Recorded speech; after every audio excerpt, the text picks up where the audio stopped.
Que nuestro buen Padre Celestial las bendiga a todas y que su santo y bendito Espíritu nos guíe en el estudio de su palabra.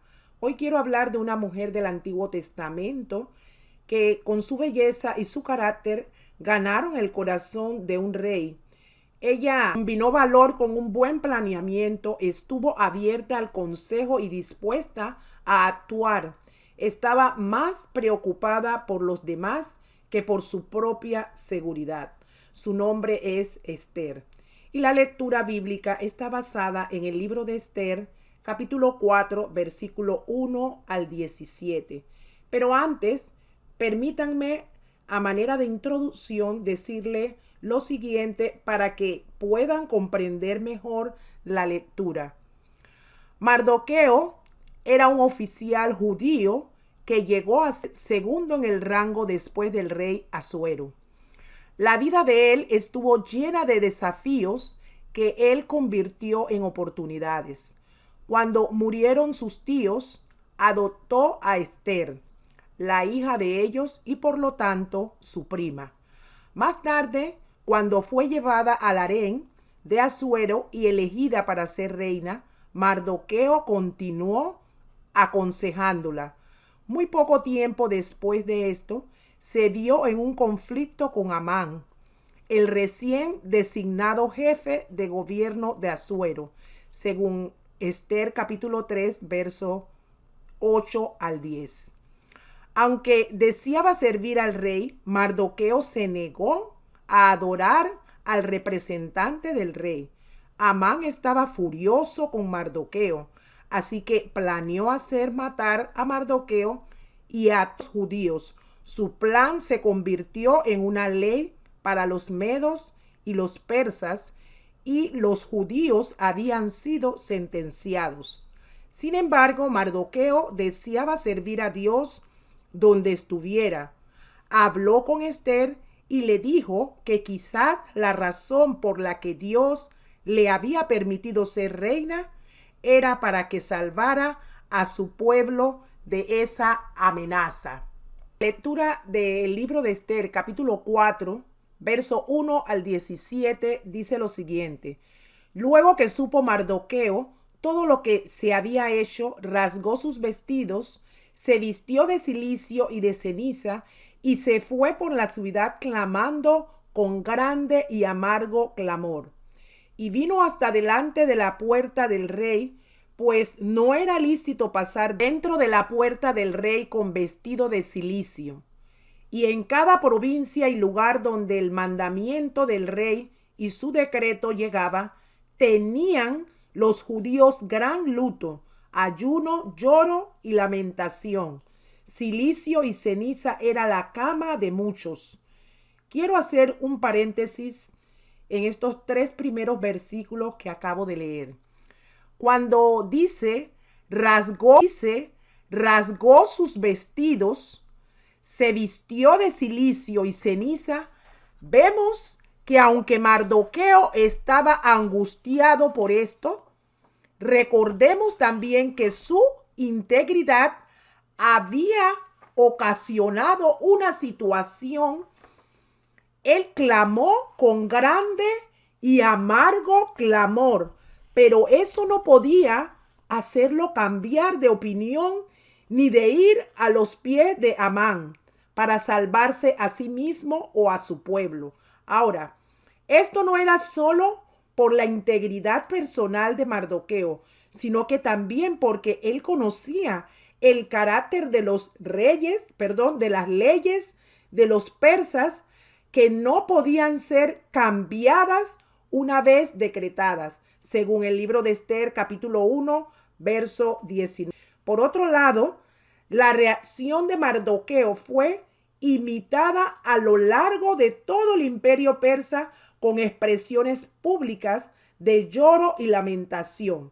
Sigamos leyendo los siguientes versículos, versículo 4 al 7, donde Mardoqueo explica el problema a Esther. Dicen los versos 4 al 7 lo siguiente. Y vinieron las doncellas a Esther y sus eunucos y se lo dijeron.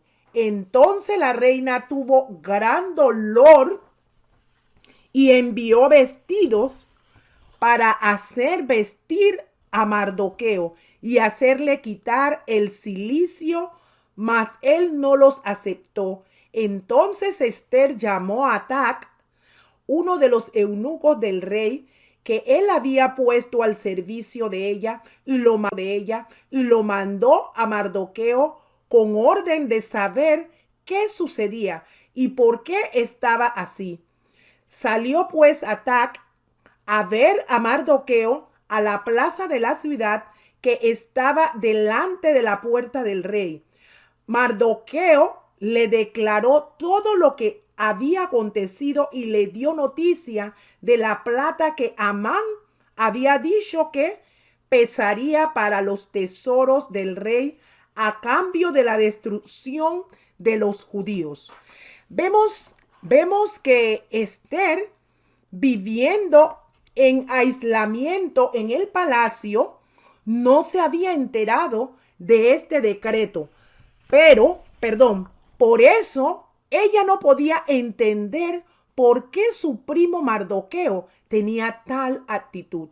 Mardoqueo sabía el motivo económico que había movido al rey Asuero a aceptar ese plan malévolo. Siguiendo los versos 8 al 11, vamos a ver, ¿verdad?, la petición que le hace Mardoqueo a la reina Esther y la apelación de ella como respuesta. Le dio también la copia del decreto que había sido dado en Susa para que fuesen destruidos, a fin de que le mostrase a Esther y se lo declarase, y le encargara que fuese ante el rey a suplicarle y a interceder, delante de él por su pueblo. Vemos que después de entregar a Esther una copia del decreto a través de un mensajero, y también le hace la petición a Esther retándola para que intercediera delante del rey por su pueblo. Vemos que después de entregar a Esther una copia del decreto a través de un mensajero, y también le hace la petición retándola para que intercediera delante del rey por su pueblo, dicen los versos 9 y 10, vino Atac y contó a Esther las palabras de Mardoqueo. Entonces Esther dijo a Atac que le dijese a Mardoqueo: todos los siervos del rey y el pueblo de las provincias del rey saben que cualquier hombre o mujer que entra en el patio interior para ver al rey sin ser llamado, una sola ley hay respecto a él: ha de morir, salvo aquel a quien el rey extendiere oro, el cual vivirá. Y yo no he sido llamada para ver al rey estos 30 días. Con esto nos damos cuenta que la vida de una reina de Persia no era una vida de gran intimidad con el rey. Esther dijo: yo no he sido llamada para ver al rey estos 30 días.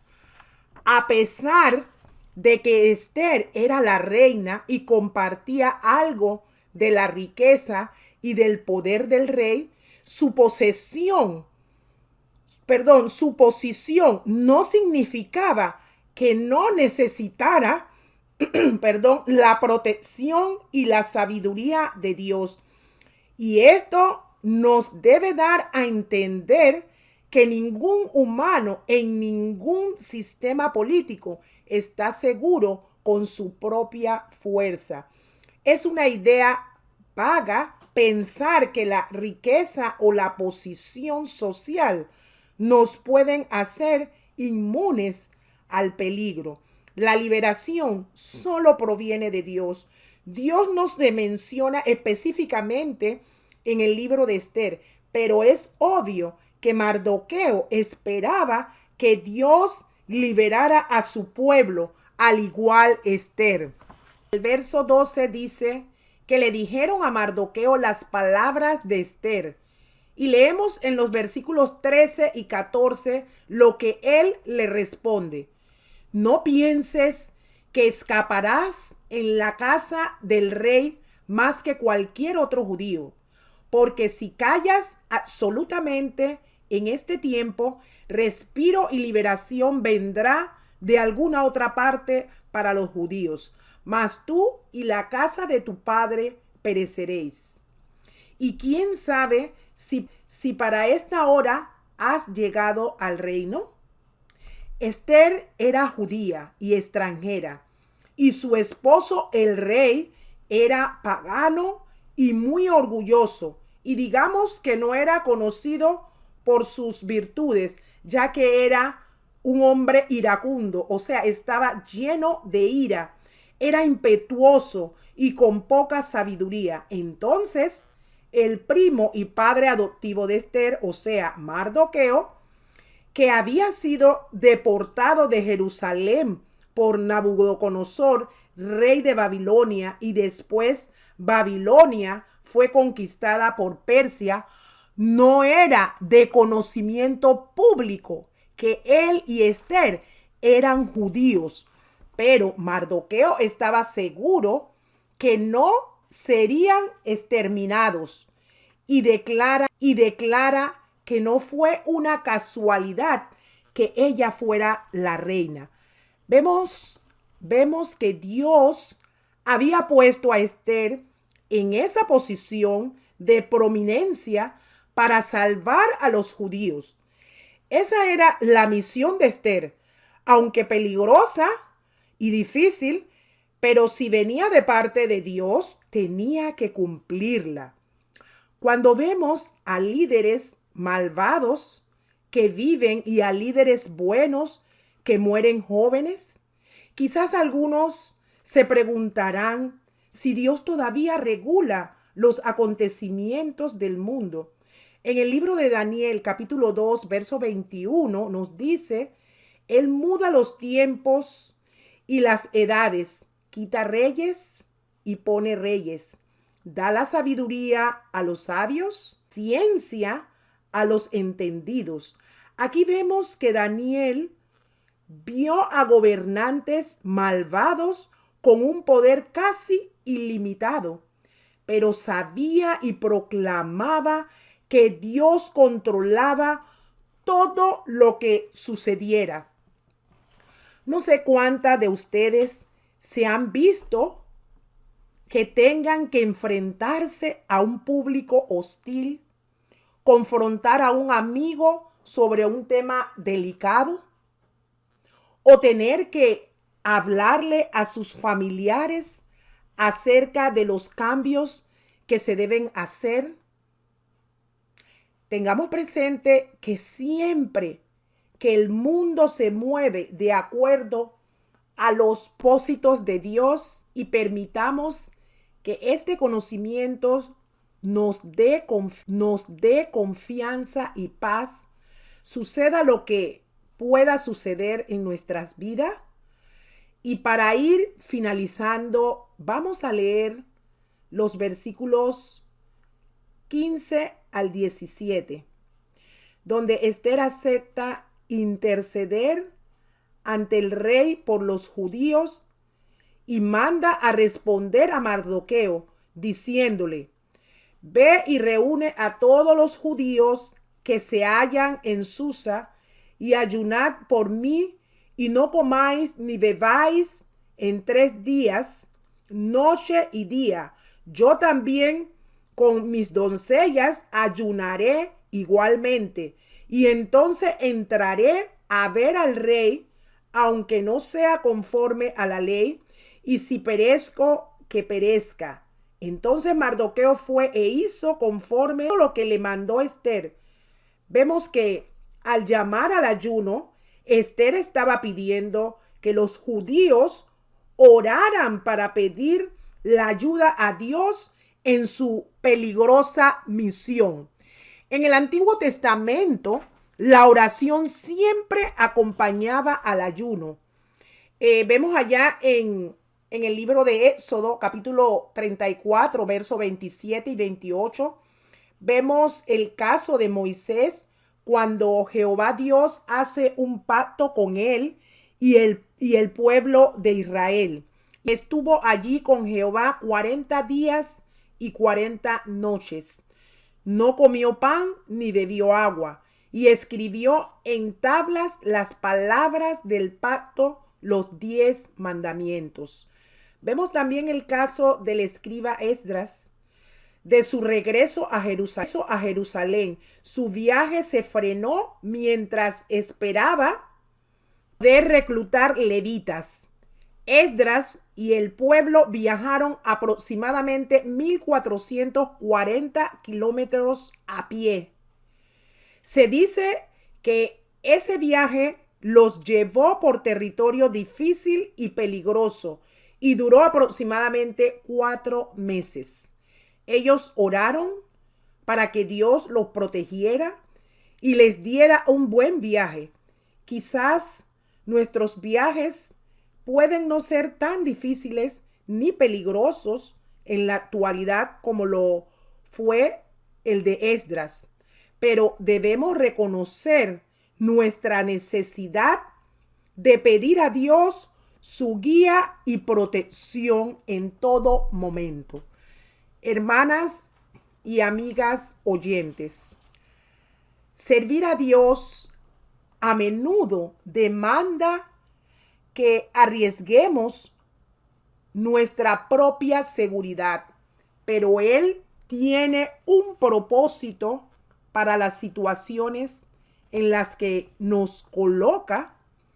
El valor, si bien es a menudo, vital, no reemplaza a la planeación cuidadosa. El riesgo que corrió Esther confirmó que Dios era la fuente de su seguridad. Las dejo con esta pregunta. ¿Están dispuestas a permitir o estamos dispuestas a permitir que Dios sea nuestra seguridad máxima? Oremos. Amado Dios, Padre Celestial, usted que mora en las alturas y se apiada de los que nos humillamos delante de usted, en esta hora le pido perdón por cualquier falta que haya cometido. Le ruego que recibas esta oración con grato olor fragante delante de su presencia. Señor, atesoramos seguridad aun cuando sabemos que la seguridad en esta vida no. Las posesiones la podemos perder, la belleza desaparece, las relaciones se pueden romper, la muerte es inevitable. Señor, ayúdanos a entender que solo cuando nuestra seguridad descansa en usted y en su inalterable naturaleza, podremos enfrentarnos a los desafíos que la vida sin duda nos traerá. Le presento, Señor, a cada una de las oyentes y las peticiones que hay en su corazón. Bendícelas, Padre amado, al igual a todas sus familias. Le ruego que si alguna no le ha aceptado como su Salvador, que abra su corazón para recibir la verdad de su palabra, para que la verdad las haga libre. Bendice todas las naciones, Señor. Le ruego por la paz mundial. Le suplico, Señor, por los enfermos y desvalidos. Dele su dirección y guía a todos los mandatarios de cada país. Guárdanos, Señor, de todo mal. Guárdanos y bendícenos siempre, Padre, y que todo lo que hagamos sea de acuerdo y conforme a su santa y divina voluntad. Todas estas cosas se las suplico a través de su Hijo, nuestro Señor Jesucristo, y le doy las gracias. Amén.